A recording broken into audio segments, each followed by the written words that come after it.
Welcome to meditation clarity part 2. 51వ ప్రశ్న. ధ్యానం చేసేవారు మాంసాహారం తినవచ్చా? సాత్విక ఆహారం వెజిటేరియన్ ధ్యానానికి త్వరగా సహకరిస్తుంది. కానీ మాంసం తినేవారు కూడా ధ్యానం చేయవచ్చు. కాలక్రమేణా మీరే దాన్ని వదులుతారు. 52. ధ్యానంలో కూర్చునేటప్పుడు బట్టలు ఎలా ఉండాలి? వదులుగా కాటన్ దుస్తులు వేసుకోవడం ఉత్తమం. బిగుతుగా ఉంటే ధ్యాన ఏకాగ్రత దెబ్బతింటుంది. 53. వ్యసనాలు ఉన్నవారు ధ్యానం చేయవచ్చా?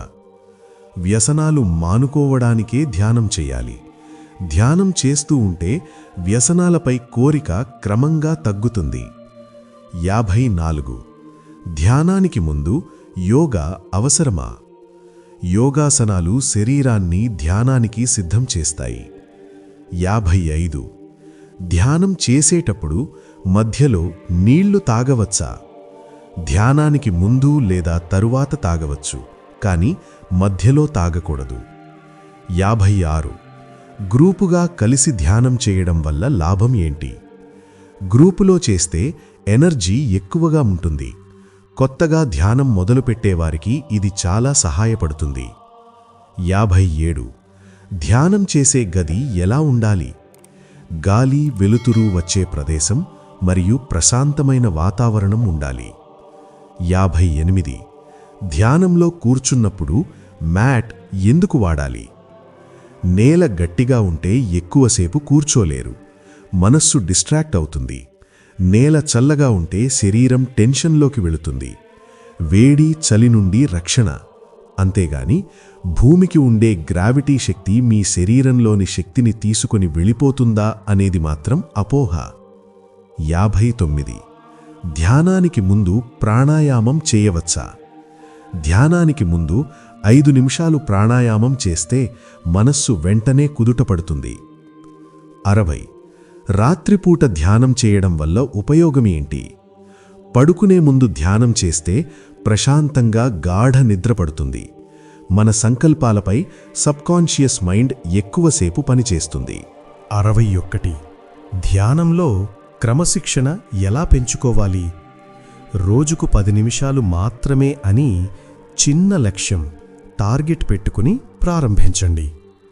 62. ధ్యానంలో ఉన్నప్పుడు ఒళ్ళు దురదలు వస్తే ఏం చెయ్యాలి? మనస్సు మిమ్మల్ని పరీక్షించడానికి దురదలు సృష్టిస్తుంది. కొద్దిసేపు ఓపిక పట్టండి, అవే తగ్గిపోతాయి. 63. ధ్యానానికి కుటుంబ సభ్యుల సహకారం లేనప్పుడు ఏం చెయ్యాలి? వారిని ఇబ్బంది పెట్టకుండా మీకు అనుకూలమైన సమయాన్ని ధ్యానానికి కేటాయించుకోండి. 64. ధ్యానం అదిగా చేస్తే పిచ్చి పడుతుందా? ఖచ్చితంగా లేదు. ధ్యానం పిచ్చిని తగ్గిస్తుంది మరియు మానసిక ఆరోగ్యాన్ని ఇస్తుంది. 65. గృహస్థులు అంటే సంసారంలో ఉన్నవారు ధ్యానం చేయవచ్చా? గృహస్థులు ధ్యానం చేయడం వల్ల కుటుంబంలో శాంతి, సంతోషాలు పెరుగుతాయి. 66. గర్భిణీ స్త్రీలు ధ్యానం చేయవచ్చా? తప్పకుండా చెయ్యాలి. ఇది పుట్టబోయే బిడ్డ మానసిక స్థితిపై చాలా మంచి ప్రభావం చూపుతుంది. 67. అనారోగ్యంతో ఉన్నవారు ధ్యానం ఎలా చెయ్యాలి? ఒకవేళ కూర్చోలేకపోతే పడుకొని కూడా ధ్యానం చేయవచ్చు. 68. ధ్యానం చేయడం వల్ల మనుషులు ఏకాకిగా మారిపోతారా? లేదు. అందరితో మరింత ప్రేమగా ఉండటం మనకి ధ్యానం నేర్పిస్తుంది. 69. పిల్లలకు ధ్యానం ఎలా నేర్పించాలి? ఆటల ద్వారా, చిన్న చిన్న కథల ద్వారా వారి శ్వాసపై ధ్యాస ఉంచడం నేర్పించాలి. 70. ధ్యానం ఫలితాలు ఎప్పుడు కనిపిస్తాయి? చెట్టు నాటిన వెంటనే కాయలు రావు. ఓపికతో నిరంతరం ధ్యాన సాధన చెయ్యాలి. 71. విపాసనా ధ్యానం అంటే ఏమిటి? శరీరంలోని వేదనలను మరియు మార్పులను గమనించే ఒక ప్రాచీన ధ్యాన పద్ధతిని విపశ్యనా ధ్యానం అంటారు. 72. చక్ర ధ్యానం అంటే ఏమిటి? శరీరంలోని 7 శక్తి కేంద్రాలను శుద్ధి చేసే ప్రక్రియ. 73 గైడెడ్ ధ్యానం ఎవరికి బెస్ట్? ఎవరైనా సూచనలు ఇస్తుంటే చేసే ధ్యానం. ఇది కొత్తవారికి చాలా బాగుంటుంది. 74 ధ్యానంలో మ్యూజిక్ వినవచ్చా? అవును, వినవచ్చు. ప్రశాంతమైన మ్యూజిక్ మనస్సును త్వరగా కుదుటపరుస్తుంది. అఫర్మేషన్స్ కూడా వినవచ్చు. 75 వాకింగ్ ధ్యానం అంటే ఏమిటి? మనం నడుస్తున్నప్పుడు ప్రతి అడుగు మీద దృష్టి పెట్టి చేసే సాధన. 76 జెన్ ధ్యానం ఎలా చెయ్యాలి? చేసే ప్రతి పనిని పూర్తి ఎరుకతో ధ్యానంగా చెయ్యడాన్ని జెన్ ధ్యానం అంటారు. 77 యోగనిద్ర అనే ధ్యాన పద్ధతి వల్ల లాభం ఏంటి? ఇది శరీరానికి మరియు మనస్సుకు గాఢమైన విశ్రాంతినిచ్చే పద్ధతి. 78 త్రాటక ధ్యానం అంటే ఏమిటి? దీపం లేదా ఒక బిందువుపై దృష్టి పెట్టి చేసేది.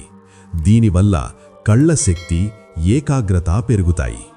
79 ధ్యానంలో సాక్షిభావం అంటే ఏమిటి? ఆలోచనలను జడ్జి చెయ్యకుండా కేవలం ఒక సాక్షిలా గమనించే స్థితి.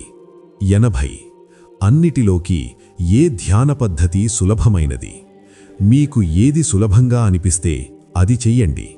శ్వాస మీద ధ్యాస, ఆనాపానసతి అందరికీ సులభం. 81 ధ్యానం చేస్తే మోక్షం వస్తుందా?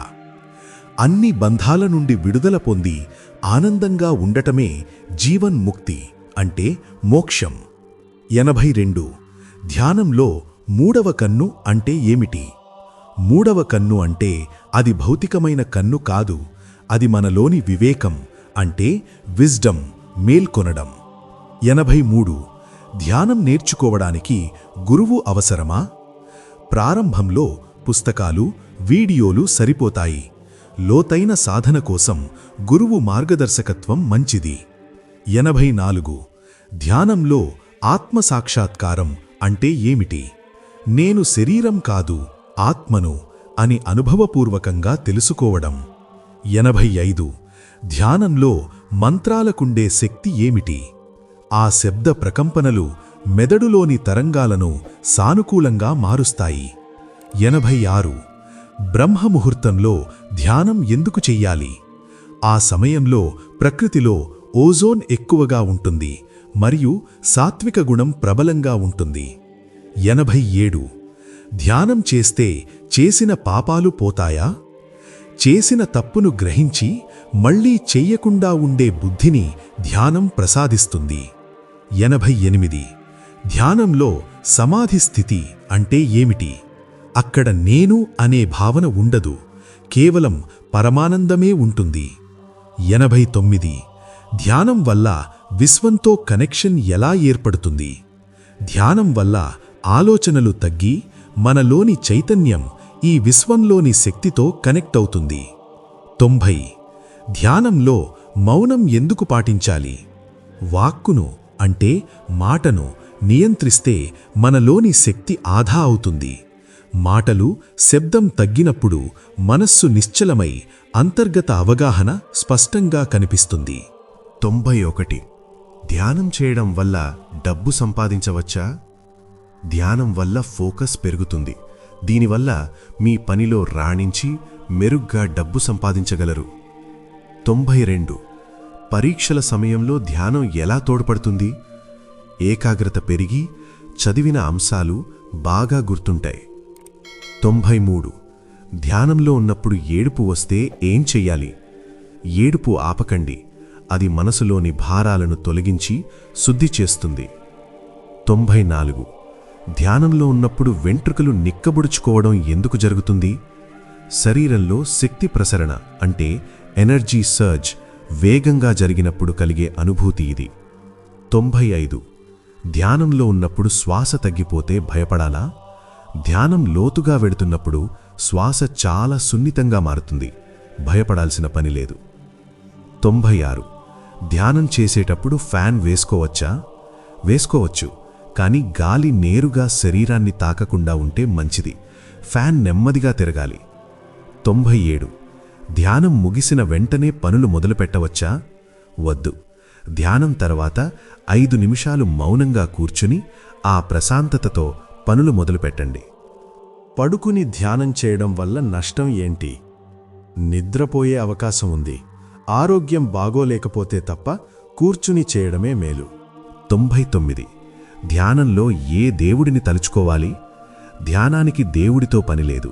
మీ శ్వాసే మీ గురువు. కానీ మీకు ఇష్టమైతే ఎవరినైనా తలుచుకోవచ్చు. 100వ ప్రశ్న: ధ్యానం అనేది ఒక మతమా లేక సైన్సా? ఇది పూర్తిగా సైన్స్. మెదడు పనితీరును మరియు మన జీవన శైలిని మార్చే అద్భుతమైన టెక్నాలజీ. మిత్రమా, ఈ పార్ట్ 2 వీడియోలో మీ డౌట్స్ అన్నీ క్లారిఫై అయ్యాయని భావిస్తున్నాను. మీ మిత్రులకి షేర్ చేయండి. ఇంకా ఏవైనా డౌట్స్ ఉంటే కమెంట్ చేయండి. పార్ట్ 1 చూడని వారు చూడండి. ధ్యానం మాత్రం చెయ్యండి, ఎందుకంటే దాని శక్తిని అనుభవిస్తేనే తెలుస్తుంది. జీవితానికి ఉపయోగపడే ఇలాంటి వీడియోస్ కోసం ఇప్పుడే మన ఛానల్ని సబ్స్క్రైబ్ చేసుకుని బెల్ ఐకాన్ క్లిక్ చేయండి.